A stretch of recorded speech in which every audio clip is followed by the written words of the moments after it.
Pessoal, voltamos aqui para o bloco 2, agora é a hora de falar de pão, né, Rogério? Temos mais um convidado aqui. Estão sentindo o cheirinho de pão. Lucas, seja bem-vindo. Né? Obrigado. Mas até antes da gente entrar nesse universo da panificação, eu queria falar um pouquinho para vocês, né, sobre o nosso formato dos cursos online. Né? Então, o Centro Europeu ele traz um diferencial que as nossas aulas elas acontecem ao vivo, né, Rogério? Em tempo real. Por quê? A nossa metodologia ela é interativa, ou seja, você está na sua casa acompanhando com os nossos professores, os nossos chefes que estão no estúdio e você vai desenvolvendo tudo em tempo real. Hoje nós falamos um pouquinho sobre patisserie e agora vamos falar sobre boulangerie, né, Rogério? Nós temos uma dinâmica muito bacana, porque o aluno já recebe a orientação de como ele estrutura o ateliê dele em casa, já recebe com antecipação quais são os insumos do que vai ser produzido na própria aula. Mise en place. O mise en place já entrando aí com os termos técnicos, né? Ou seja, o aluno põe a mão na massa junto com o professor. Sem fazer... sem trocadilhos. Põe na mão na então massa. aqui no Centro Europeu é assim, né? Então nós primamos pela experiência do aluno, né? Então seja no universo aqui da gastronomia, mas também ontem falamos sobre o design, né? O aluno está em casa com a sua prancheta, o professor está mentorando, está orientando de como as coisas devem avançar. Então a gente acredita muito nisso, né? A nossa metodologia é orientada para o mercado, então a gente traz essa realidade para a profissão para dentro da sala de aula, né? Então você que está aí entendendo e conhecendo um pouquinho mais sobre o Centro Europeu, saiba que esse nosso diferencial de estar em contato direto, ao vivo, permite que você interaja, que você tire suas dúvidas e você tenha um profissional totalmente à sua disposição. E você não vai ficar só nesse mundo digital, porque o Centro Europeu existe, é físico, né? Temos diversas unidades aqui em Curitiba, temos uma unidade também em Ponta Grossa, e no final do curso você é convidado para participar de atividades presenciais, fazendo naturalmente o curso online, para você ficar aqui uma semana conosco, um planejamento naturalmente, para você poder desenvolver todas as técnicas, todas as habilidades que foram trabalhadas no decorrer do curso, para você estar aqui com a gente de forma presencial. Ou seja, né, você tem toda uma jornada acompanhada. Exatamente. Diferente, né, de outras soluções que eu digo que é o curso de apertar o play. Exatamente. Você está solitário. Não, aqui no Centro Europeu a gente trabalha juntos, né? Vamos falar de pão agora? A gente divide o pão. Faz o pão e divide o pão. Então vamos lá, né? Vamos Lucas, lá. mais uma vez, seja bem-vindo. Obrigado, Né? Marcos. Vamos contar aqui para vocês um pouquinho desse universo, desse mercado da panificação, as tendências, os caminhos aí alternativos para trabalhar, né, com essa arte de fazer pão. Exatamente. De novo, eu não sou padeiro, né? Não sou confeiteiro, e nós temos aqui uma pessoa, um convidado especial, que vai contar um pouquinho da história dele e que é a pessoa habilitada para falar um pouquinho dessas tendências, um pouquinho dessa profissão. Eu só quero fazer assim, um pequeno apanhado desse cenário. Você que está pensando em entrar nessa área da panificação, você sabe que é um dos alimentos mais antigos do mundo. Na história antiga já se fazia pão, né, Lucas? Na história antiga já se aprendeu o processo de fermentação, o pão está na Bíblia, né? É uma simbologia que para as pessoas que são cristãs sabe que Jesus dividiu o quê? Ele não dividiu a pizza, não dividiu a broa, né? Ele dividiu o pão. Né? Fez parte, o pão fez e continua fazendo parte de campanhas, né? Você não vê campanha de vamos dividir a pizza, vamos dividir a feijoada, vamos dividir a esfirra. Vamos dividir o quê? Vamos dividir o pão. Nós temos uma atividade no nosso curso de boulangerie, onde os alunos são convidados a participar, eles ficam na madrugada, porque hoje, em função da tecnologia, não precisa mais o padeiro acordar de madrugada, né, Lucas? Já vou te passar a palavra, mas eles vêm cedinho, vêm aí pelas 5h30, 6 da manhã, produzem pães, né, com o acompanhamento dos professores e depois vão para áreas de pessoas carentes, enfim, a gente chama esse programa de dividindo o pão. Então, o pão tem toda essa simbologia e acredita-se que, inclusive, antes de Cristo, na Roma Antiga, já existiam escolas de panificação. Se você tiver oportunidade de um dia visitar Pompeia, que ela foi dizimada pelo Vesúvio, eu tive essa oportunidade e uma das coisas que me impressionou em Pompeia, Lucas, eram os fornos coletivos, que ainda estão lá, claro que não estão intactos, né? Mas já antes da era cristã, existiam os fornos coletivos para as pessoas poderem, naquela comunidade, juntos assar, preparar os seus pães. Então, indo a Pompeia, aproveita para fazer esse tour que é muito legal. E claro que depois de Cristo, aí, os mosteiros auxiliaram bastante na propagação de técnicas de panificação. E hoje se entra, né, na era contemporânea, onde o pão cada vez mais faz parte da cultura, faz parte do alimento essencial do nosso dia a dia. Depois eu vou passar uns números para vocês, eu gosto de dados, gosto de números, na medida que o Lucas estiver falando, a gente vai trazer algumas informações sobre tendências, sobre consumo, para você entender que esse é um mercado que aqui no Brasil, principalmente, ele está começando.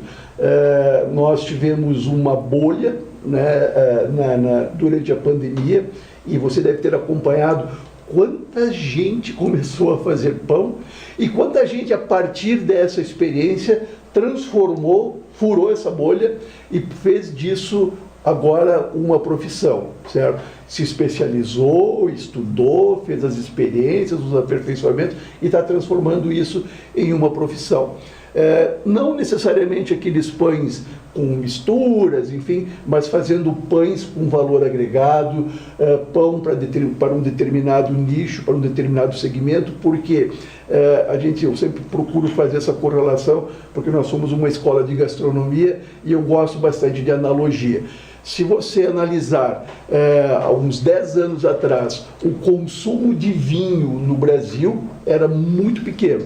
Claro que na medida que o mercado se abriu, as pessoas começaram a fazer experiência, ter acesso a bons vinhos, aprender a tomar vinho, você vai encontrar sommelier hoje dentro de uma pizzaria. Então, o consumo de vinho, ele teve um crescimento exponencial no Brasil, porque houve essa cultura. Então, agora a gente está criando essa cultura para o pão também. Estamos criando essa cultura para o pão. Então, há algum tempo atrás, já vou passar a palavra para o Lucas, né? Há algum tempo atrás, a gente estava refém, né, de um pão artesanal, de uma baguete, de uma broa, alguma coisa.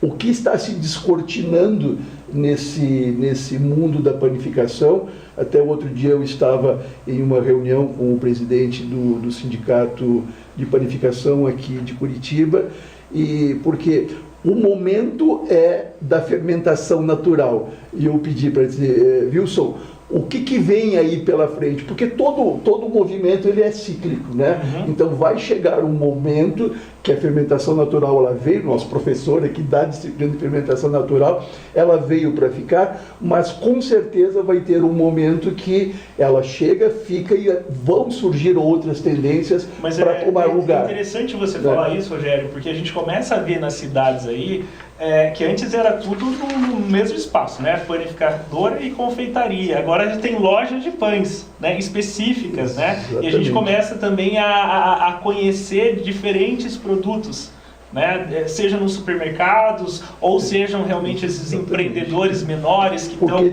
tendo variedade de produção. Porque tem cliente buscando essa experiência. Sim. E nada melhor, né? Ninguém melhor para falar. Põe a mão na massa. Põe a mão na massa, tá aí no dia a dia, que é o Lucas Gomide. A gente tem a satisfação de ter o Lucas fazendo parte do nosso time de professores da área de gastronomia e mais especificamente do nosso curso de boulangerie.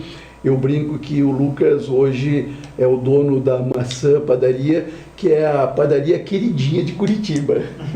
O pessoal gosta muito dos produtos dele, também está em uma fase de expansão.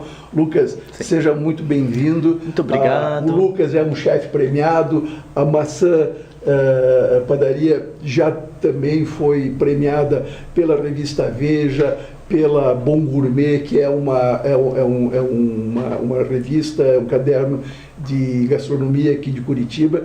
Então a gente está muito bem acompanhado para falar sobre a profissão de boulangerie, de panificação. Seja muito bem-vindo, Lucas. Obrigado, Rogério. Inclusive, estava falando da história, né, do pão e justamente, né, se a gente for ver a história do pão e da fermentação natural, ela é muito maior do que a panificação moderna. Então, a nossa tendência, que é a volta nas origens, na verdade é realmente a gente voltar e descobrir toda essa história dos pães, né? Porque os pães sempre foram de fermentação natural, até o momento que não foram mais. E isso se tornou o nosso marco contemporâneo.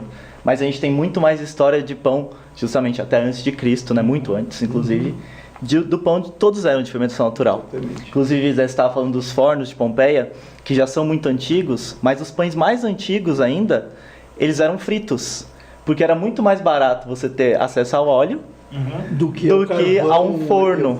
Né? Então, era necessário que tivesse uma organização coletiva para construir esse forno, e daí as pessoas em casa faziam seus próprios pães e iam usar o forno coletivo. Daí que vem os cortes dos pães, vem para cada um conseguir diferenciar esses pães, né, de cada família, quem que fez, para na hora do forno você pegar o seu próprio pão, né? Olha a curiosidade aí. O pão já foi salário na França, né? Então você recebia um pãozão que era de 1 quilo, que era um miche, por semana, por exemplo. Então a história do pão é muito rica, assim. E a fermentação natural é isso, né? É patrimônio cultural, né? Justamente. A baguete é o patrimônio cultural da França. Agora a baguete entrou como patrimônio cultural também, que já é um pão moderno. Então a gente tem muita história, muita coisa para explorar dentro do que já foi feito até, sim, né? Redescobrir, eu diria assim. E que momento que o pão entrou na sua história profissional? Então... Depois de Cristo. Foi. Cara jovem aqui, ó. O pão, na verdade, eu comecei a empreender, né? Eu não diria por acidente, mas quase por necessidade. Então, é mais ou menos assim. Eu sou cozinheiro, desde os meus 20 anos eu entrei na cozinha. Queria dar uma pausa na faculdade, estava cursando economia na época e tal. Queria dar uma pausa, estava meio perdido. E daí eu fui pra cozinha. Por quê? Porque eu sempre cozinhei com as minhas tias, com a minha mãe, né? É sempre assim, eu acho. Já gostava. E daí eu comecei a ser cozinheiro. Trabalhei em vários restaurantes aqui da cidade e tal. Até mais ou menos meus 25 anos, quando eu quis viajar pra Europa e conhecer a gastronomia lá. Afinal, acho que é o sonho até hoje das pessoas, porque realmente a gastronomia lá tem um peso muito importante, né? Então os restaurantes Michelin estão lá, as diferentes culturas estão a um trem de distância, é incrível assim, né? Então chegou meus 25 anos, eu quis dar uma passeada, mesmo, né, assim, uma passeada, mas tentar achar algum emprego lá, né, também. Mas era 2013, então era a plena crise econômica, acho que foi a maior crise que eles já tiveram até agora, e obviamente eu não consegui emprego nenhum, trabalho nenhum lá. Então, o que me restou? Eu queria ficar lá, né? Já tinha guardado um dinheiro por 1 ano para ficar lá um tempo.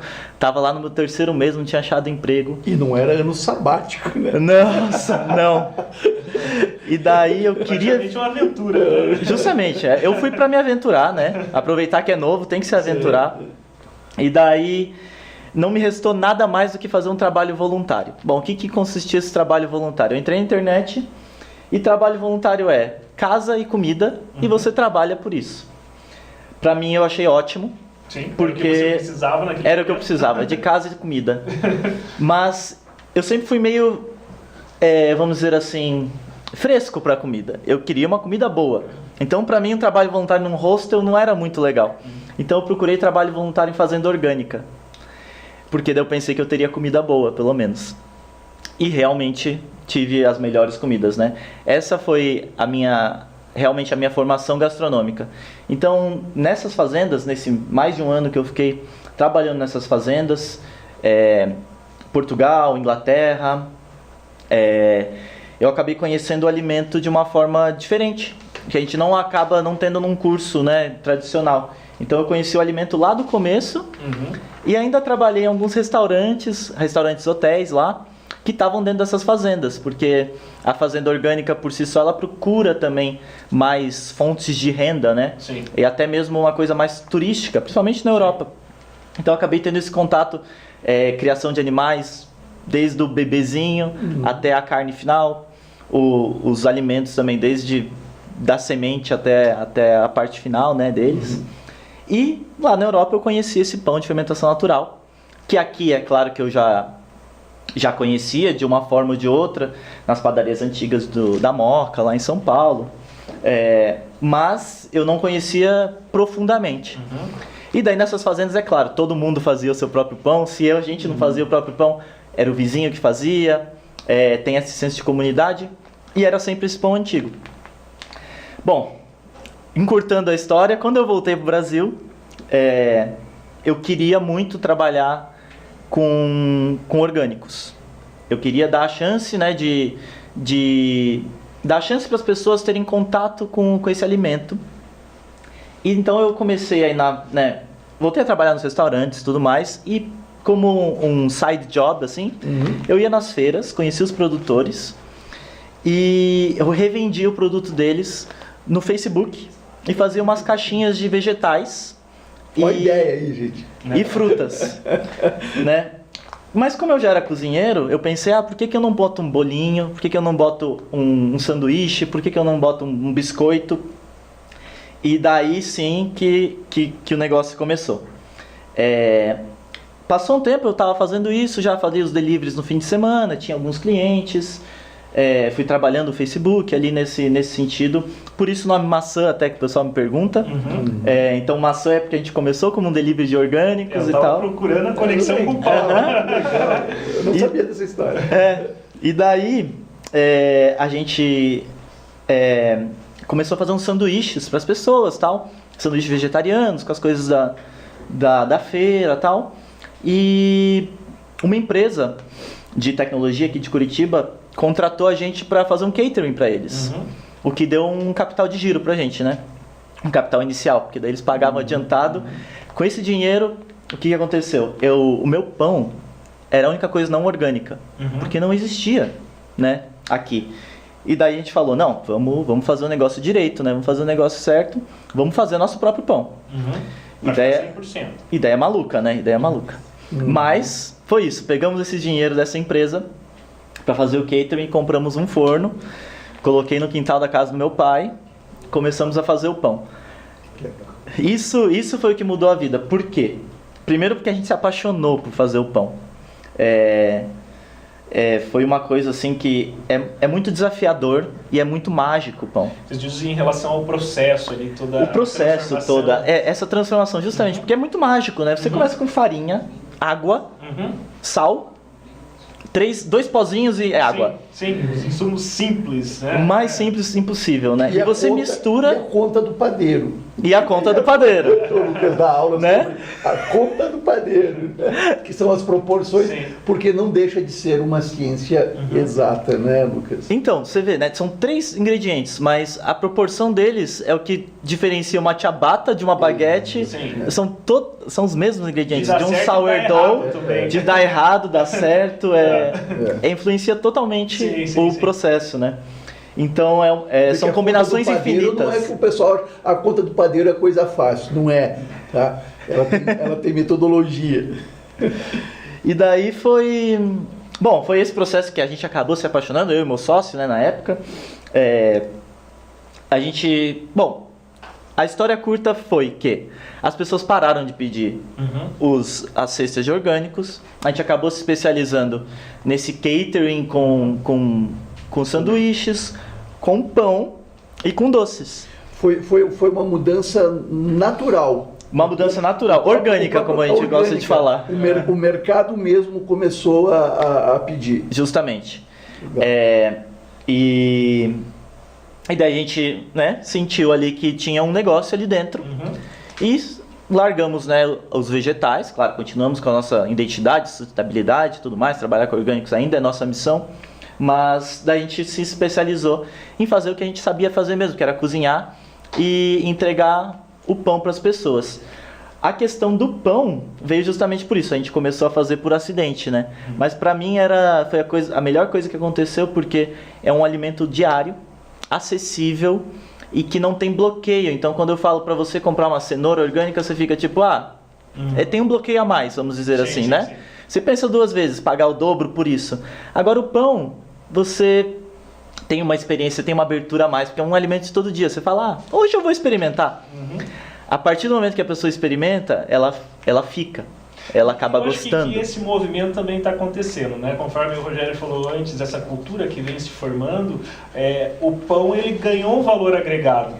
E as pessoas estão dispostas a pagar mais por isso, por essa experiência que é proporcionada. Estão reaprendendo, né, a consumir o pão, estão abertas a essa experiência. Só para dar um dado para vocês, gente, como é um mercado em franco desenvolvimento ainda no Brasil, segundo uma pesquisa que foi feita, acho que foi pela Fiocruz, ou pela Universidade de Minas Gerais, o consumo per capita do Brasil de pães é de em média 23 quilos por ano por brasileiro.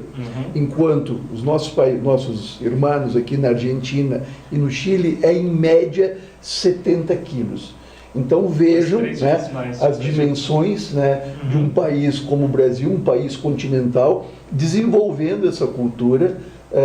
Quanto mercado a gente tem para explorar, seja numa porta aberta, seja num delivery, né, aonde quer que seja, porque hoje, né, a gente está vendo muito movimento nesse sentido de a padaria do padeiro, do proprietário que está colocando a sua marca, o seu DNA ali para poder fazer uma entrega de qualidade onde tem ali a sua inspiração, o seu amor, e o mercado reconhece isso porque está fazendo uma entrega de qualidade. E nós estamos tendo acesso a esses produtos, né, Lucas? Isso que é bacana. Isso é bem legal. Um trigo de qualidade. Justamente. Ele traz outras coisas, né? Traz justamente o trigo mais de qualidade. Então, grandes agora moageiras estão olhando para esse mercado, estão vendo a necessidade diferente também, né? Porque tudo é pão, beleza, mas o trigo é diferente. Então, se você for usar para uma padaria mais especializada, artesanal, né? Então ele traz todo um mercado novo a ser explorado. Então até a padaria puxa, né? Mas tem vários outros mercados que vão se desenrolar dessa atividade também, né? Não, eu ia perguntar dentro dessa história, né? Como começou hoje. Qual que é o seu momento atual, né, dessa relação com o pão, né? Tá. Bom, então, acho que 2015 foi quando a gente abriu uma lojinha, como o Rogério fala, do padeiro, que faz, abre a porta e vende. E é claro, né, a gente naquela época era uma novidade, era uma coisa assim inexplorada, né? Primeiro que a gente era muito novo, fazendo um pão desconhecido, e também que voltava às origens. Então a gente abria a portinha e vinha um monte de pessoas mais velhas do bairro. E falava, o pão da minha avó ucraniana, o pão da minha avó polonesa. E a gente tinha essa conversa, né? Eu lembro um dia que chegou um italiano, inclusive da embaixada da Itália aqui, e daí ele conversando com a gente não sabia quem ele era, né? E ele ficava falando de pane, e a gente ficava assim super feliz, né? Porque a gente tinha trazido essa memória para ele. Sim.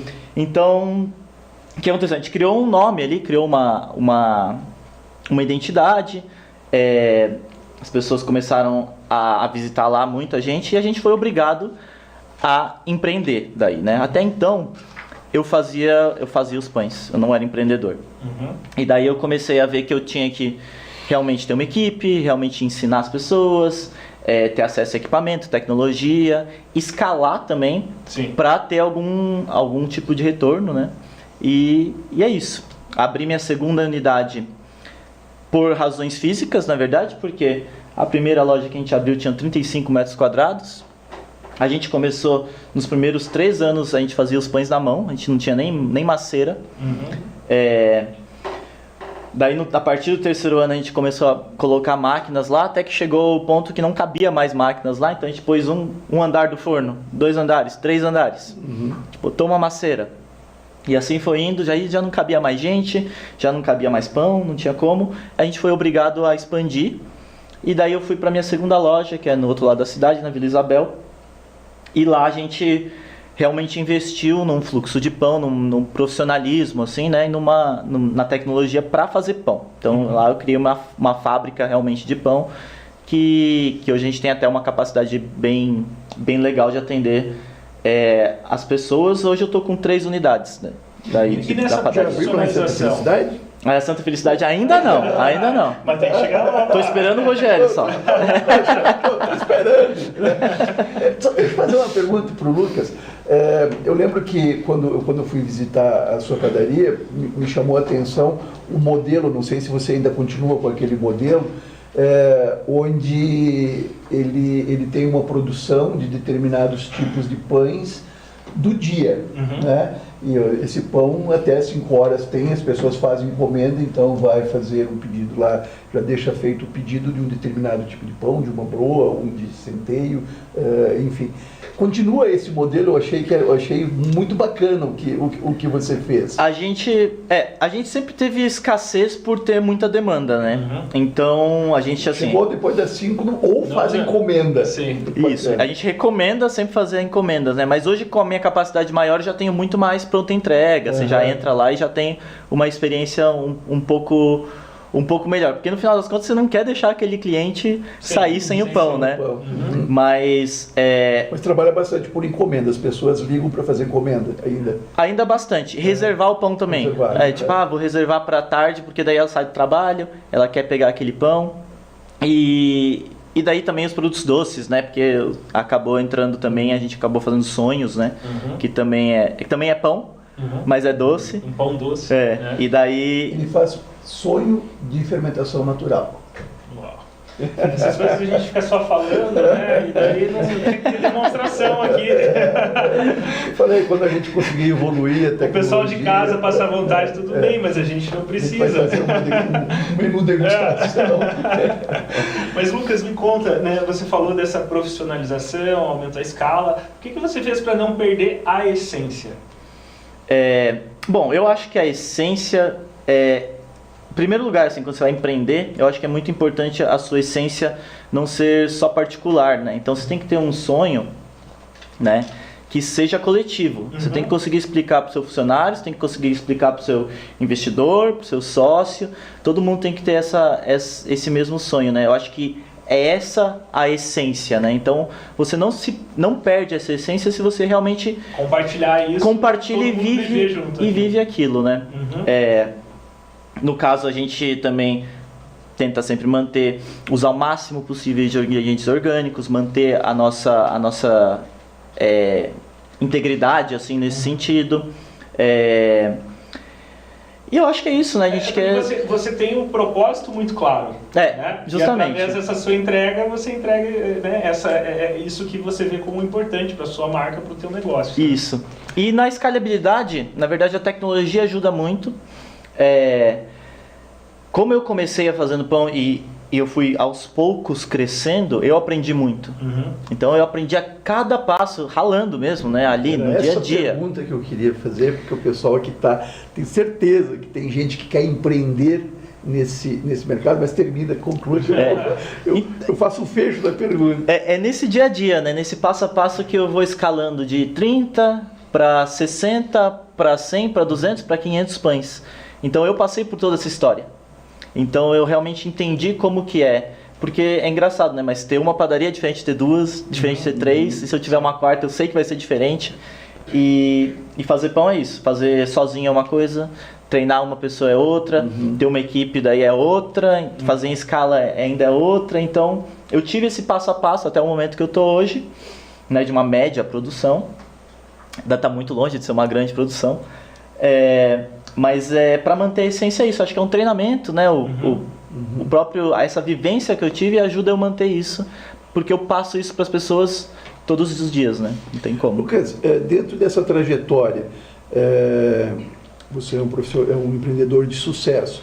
Com certeza teve alguns tropeços, né? Como você colocou assim, esse step by step de aprendizagem. Qual o conselho que se daria para o pessoal que está nos acompanhando de não faça isso que eu fiz ou faça isso que eu não fiz dentro dessa trajetória empreendedora? Eu acho que essa última pergunta é a mais fácil de responder. Se eu te coloco na parede dizendo, mas é bacana porque o Léo, que estava da Nanica, que estava até agora há pouco com a gente, contou algumas histórias nesse sentido de que quebrou, né? Que foi a faculdade mais cara que ele teve, foi empreender e fazer da forma errada, né? Eu acho que é inevitável a gente errar na vida, né? Agora, o que a gente pode é aprender com os erros. Então, não repetir o erro, eu acho que é a única coisa que a gente pode fazer. Agora, se a gente se privar de errar, a gente não vai aprender também. Então, eu acho que empreendimento, você tem que entender que é um risco, você vai tomar um risco, que seja o mais controlado possível, né? Então, quando eu comecei lá há 8 anos atrás, era um mercado pouco explorado, né? Hoje, eu não entraria nesse mercado sem antes ter estudado. Eu, por exemplo, eu não tinha como estudar antes, não tinha um modelo de padaria como eu tenho. Então as pessoas me estudaram muito, né? Hoje várias padarias são cópias da minha padaria antiga, né? Porque as pessoas foram estudando esse modelo. Fizeram um benchmark com você. Justamente, muitos, né? Muitos fizeram. Eu adoro isso, acho que por isso que eu gosto tanto de ensinar, na verdade. Eu já sempre ensinei, mesmo sem ensinar, né, profissionalmente. Hoje eu estou ensinando aqui no Centro Europeu. Mas é isso, se eu fosse entrar no mercado hoje, eu não entraria sem uma formação, sem entender o mercado, sem estudar. Naquela época eu não tinha isso, até tecnicamente, né, de fazer o pão. Então, eu tive que aprender a fazer o pão, pesquisando livros em francês, em inglês, italiano. Não existia um livro em português. Tentativa, erro e acerto. Tentativa, erro, acerto. Às vezes, olhar, né, a observação mesmo. Artigos fora de pães também, né? Eu acho que a gente tem que pensar fora daquele pão, né? Também, assim, para entender bioquímica, a química do negócio, a física. Então, tem toda uma parte que a indústria tem, umas informações que é interessante a gente ler. E que hoje eu ensino bastante para os alunos, assim, acho que é a parte que eles gostam mais, assim.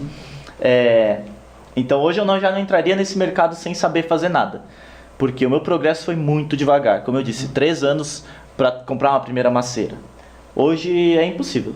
Se você entrar hoje no mercado fazendo pão na mão, você não vai sobreviver, né? Então hoje o mercado já está se profissionalizando e a tendência é justamente essas padarias. Eu gosto de imaginar o Brasil né, como quando você vai na França, que você encontra a padaria, você encontra a loja de queijo, então sempre tem essas coisas especializadas, né? Justamente. A doceria, e é uma coisa artesanal, que faz parte da cultura do povo, né? Tem um resgate aí, né? Tem um resgate e tem um regionalismo também. Então você vai na padaria em Lyon, vai ser diferente de Paris, porque tem suas peculiaridades. Sim. E aqui no Brasil eu imagino que ainda mais, né? Então, por causa da nossa diversidade de ingredientes e diversidade também de pessoas, né? Aqui a gente consegue trabalhar e conversar com pessoas que vão gostar de um pão de centeio, porque tem os alemães aqui na cidade, né? A broa de centeio é uma broa famosa aqui de Curitiba. Então a gente consegue ter Pode fazer parte, né, do patrimônio cultural do estado do Paraná. Pode fazer parte, Não, já está. Já faz parte. Já tem um estudo para transformar a broa de centeio no patrimônio cultural. Nós falávamos agora há pouco do baguete na França, né? A broa já tem um estudo feito pela Universidade Federal aqui para que ela seja transformada em patrimônio cultural do estado do Paraná. Ah, que legal. Rogério, nós falamos né, o Lucas citou que em algum momento ali faltou pão, né, porque ele não dava conta, né? Tá faltando pão no mercado hoje? Como que tá essa questão das oportunidades, né, que quem quer investir nessa área de panificação... Tá faltando padeiro. Né? até antes eu fiz esse comentário da minha conversa com o presidente do sindicato de panificação. Aí o Wilson me dizia assim: Rogério, hoje, que é do estado do Paraná, se nós tivermos, se você tiver 200 padeiros formados, eu tenho emprego para os 200. Não sei se o Lucas pode referendar isso, mas existe uma carência, porque, gente, sem por favor, não é falta de respeito. Ser padeiro é uma coisa, é um estudo, é um aprimoramento constante. E você recebeu um treinamento para fazer algumas misturas, que temos as misturas prontas, nada contra as misturas, né? É outra pegada. Então, aí você é um trabalho mais robotizado, né? Mais automatizado. Você faz aquela mistura e sabe que vai sair uma massa madre, enfim, está resolvido. Né? As misturas vieram justamente para isso, né? Para dar essa conveniência. Então, nada contra, mas o padeiro, e isso a gente pode falar, o boulanger, né? O padeiro a gente pode falar de dentro de uma escola, ele está indo para o mesmo caminho do diferencial da grife dos grandes chefes. Né? Então, o chefe de cozinha de referência, estrelado, enfim, está acontecendo. A panificação está levando ao profissional que se aperfeiçoa, que estuda, para ele ter esse reconhecimento de mercado. Eu falava antes, Lucas, no outro quadro, que eu tive a oportunidade de participar ontem de uma seletiva feita pela prática do melhor padeiro do Brasil. Eu fiz parte do corpo de jurados. Inclusive eu treinei a Fernanda, que está lá. Ela foi a selecionada. A Fernanda, a gente vê nos olhos dela assim, o diferencial, a criatividade, a forma de se expor. E eu usei a Fernanda no depoimento que eu fiz no outro quadro, de que esse profissional não pode ficar mais escondido lá atrás, no lado da maceira. Ele tem que vir para o balcão, ele tem que vir para frente, ele tem que se mostrar, porque ele é o artesão daquela obra, né? Agora, se ele só mistura, já não é. Então, ele criar a sua identidade, criar o seu pão e dizer assim: esse pão eu fiz para chamar de meu, eu quero compartilhar ele com você. E a gente percebe isso quando o profissional brilha, como brilham os teus olhos quando você fala de pão.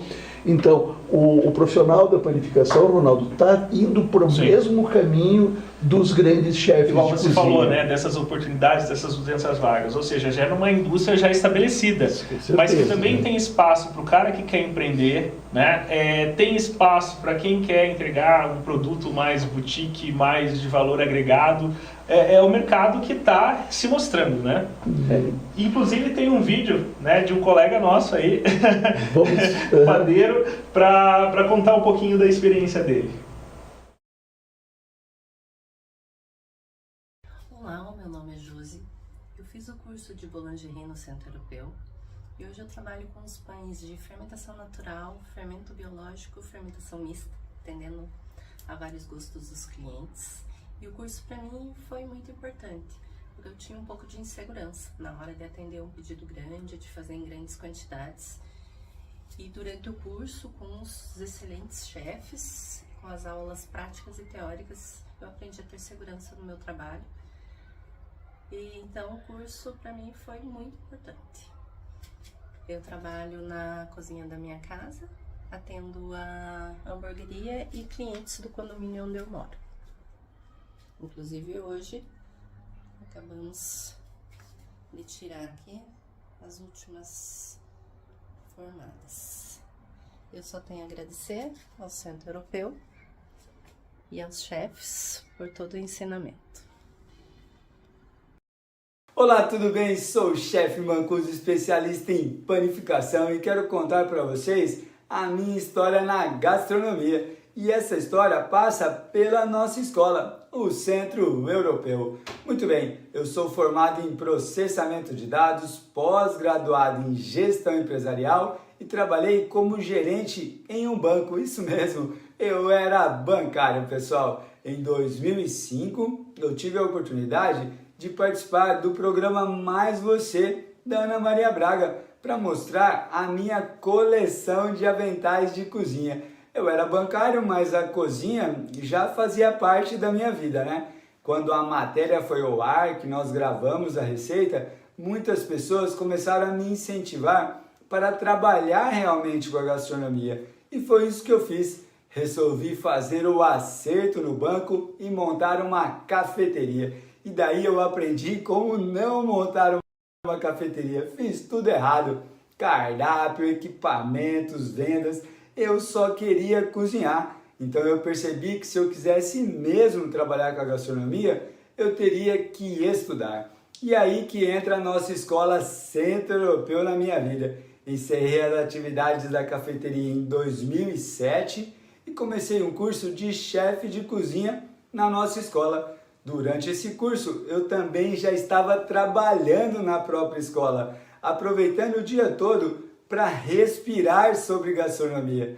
Quando eu terminei o curso, eu achei que eu já estava preparado. Daí um grande amigo chamado Rogério Gobi me explicou que eu teria que ter horas de voo para ser feliz na cozinha. Eu teria que trabalhar em vários ramos da gastronomia para ver aonde eu mais gostava. E foi isso que eu fiz. Restaurantes, hotéis, eventos. Nesse meio tempo, eu fui contratado por uma empresa de equipamentos de gastronomia e panificação chamada Prática. Eu trabalhava com a consultoria das pessoas que compravam os equipamentos. E assim eu tive muito acesso a diversas cozinhas e padarias. Um aprendizado incrível. Muitas pessoas, muitos métodos e também muita informação. Nesse processo de trabalho nessa empresa, em uma das convenções, eu percebi que a panificação tinha menos profissionais no ramo. E aí chegou a minha grande escolha. Vou trabalhar com panificação. Resolvi estudar e me dedicar ao assunto. Após um período de trabalho na panificação, eu tive a oportunidade de trabalhar no Centro Europeu como professor, substituindo um professor do curso de panificação. E olha que coisa mais linda! A mesma escola que eu tive a formação reconheceu o meu trabalho e me confiou o ensino aos seus alunos. Hoje, portanto, sou um professor universitário, sou um consultor, um padeiro e tenho um canal na internet com mais de 145 mil seguidores. E o melhor, sou uma pessoa realizada, sendo feliz fazendo pão diariamente. Agradeço muito a todos os envolvidos, agradeço a Escola Centro Europeu e quero aproveitar para dizer: confie em você e no seu potencial. Seja feliz com o caminho que você escolher. Eu sou muito feliz fazendo pão. Um grande abraço a todos, beijo outro. Tchau, valeu, tchau, tchau.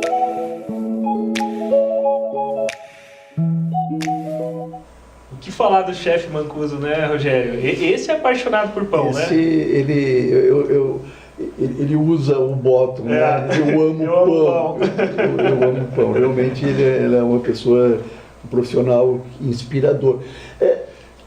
O que eu falei agora há pouco, eu não sei qual é a mágica dessa galera que começa a fazer pão e tem esse brilho no olhar. Eu não sei se eles colocam alguma coisa na mistura, na farinha, no fermento, porque ele exerce uma mágica.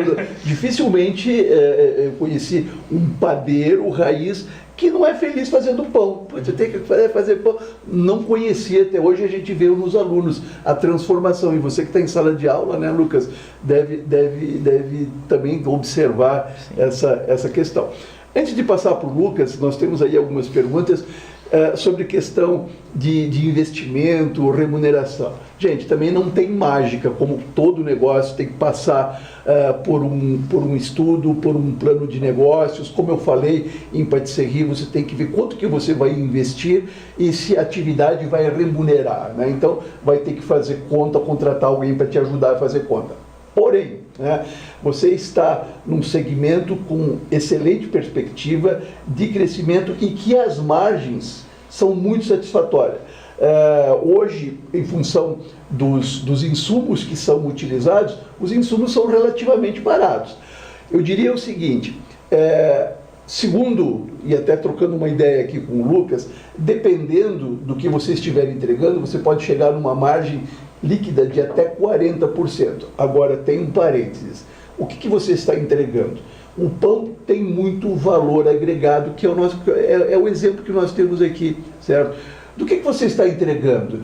Está entregando qualidade, está entregando produtos, insumos de qualidade que te permitam cobrar aquilo que você acha que pode cobrar para esse produto, e esse cliente entender que tem valor agregado para poder te dar essa margem. Senão você vai fazer francesinho, vai fazer, lá no Rio Grande a gente chama de cacetinho, né? Você vai fazer o pãozinho normal, o francesinho, que a gente chama de commodity. Eu diria que esse não te deixa tanta margem.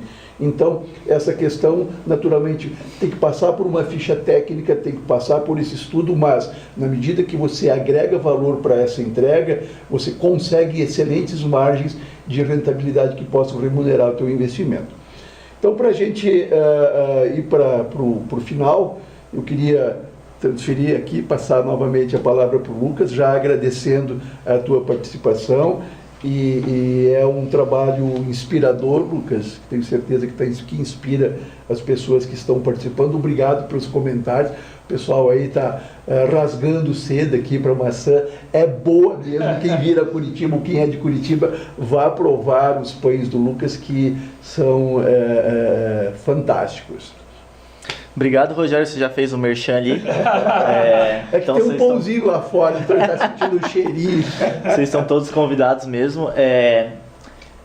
Obrigado pelo convite. Eu acho que é legal a gente sempre falar, né, que o investimento também, empreendedorismo na área de gastronomia, você tem que pensar no longo prazo, né? Porque, pelo menos no pão, você tem investimento de maquinário, você tem todo esse investimento dos cursos que você fez, né? Então você tem que pensar no longo prazo, para se planejar no longo prazo. Não é um negócio de aventureiros querendo ganhar... Construir uma carreira, justamente, né? Não é day trade, né? Você tem que construir uma carreira, construir uma história e... Fidelizar o cliente, né? E o nosso objetivo, né, é ser a padaria favorita, né? Então eu quero que as pessoas cheguem lá e levem seus filhinhos e tenham aquelas memórias, né? E para que esse filho possa chegar lá um dia e, tipo, nossa, criar outras memórias lá dentro, né? Você já vai estar de cabelinho branco? Já, com certeza. Não sei se trabalhando menos, provavelmente. Muito bom. Mais uma vez agradecendo a participação. Rogério, obrigado. Né? Então, a gente navegou aí nesse universo da patisserie e da boulangerie agora. Depois do nosso intervalinho de 2 minutinhos, a gente volta com a Raquel Pazini falando sobre o universo de turismo do agente de viagens. Até mais, pessoal. Obrigado. Boa noite.